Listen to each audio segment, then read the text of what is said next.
Hi, Pastor Jerry here, and it's time to once again meet at the Crossroads.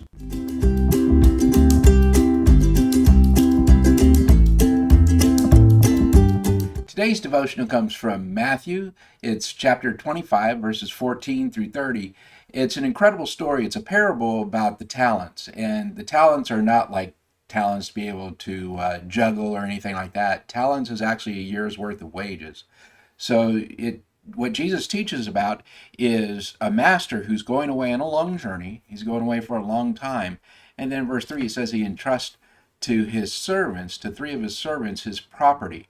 And he gave to each one of them according to their ability. So what the amount that he gave them is not really important, just to know that he gave to each one of them according to their abilities. The first two servants took what the master gave them, what the master entrusted to them, and they went about the master's business, and they had the master's priority at heart, and they went and did the master's bidding. And to that, it says the parable says that he came back in verse 19 after a long time. The master of those servants came and settled accounts with them. So he gave them judgment on what they did. He looked at what they did and then judged them based on what they did, because what they did reflected their hearts. So for the first one who went out and did his master's business, did his master's bidding, and had his master as a priority, he actually was able to double the money. And Jesus replies that the master said, "Well done, good and faithful servant. You have been faithful over little, I will set you over much. Enter into the joy of your master." So he praised him, he promoted him, and he welcomed him into the kingdom.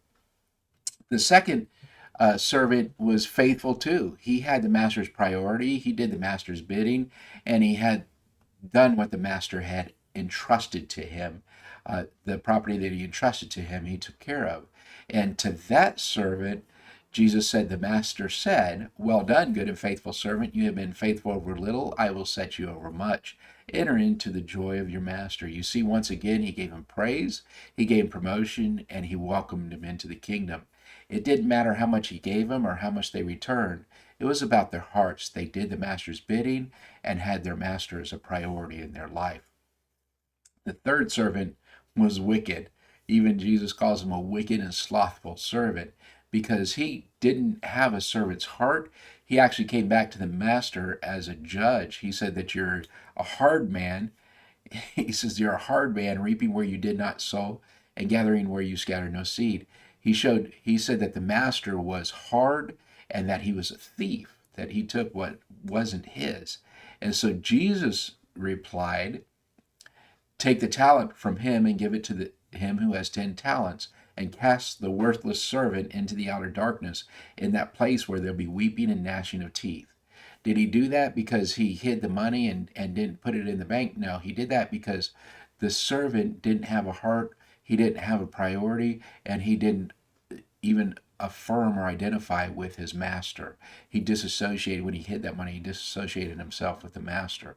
So this application is to the nation of Israel. The context of it, I'm sorry, not the application, but the context is Jesus is talking to the nation of Israel when he returns, what they're going to do. But the application is it still applies to us today. God has given us all his property. He's entrusted us with the Holy Spirit. He's entrusted us with certain personalities, with certain attributes, with certain talents, not money, talents, but abilities to do things. And he's also entrusted to us money as well. What are we doing with that?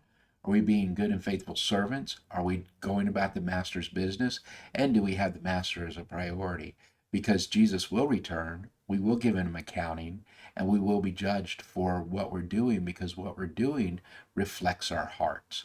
So I pray that this encourages you, that also it challenges you maybe to look and see where your priorities in life are, and are you serving the master and using what he entrusted to you.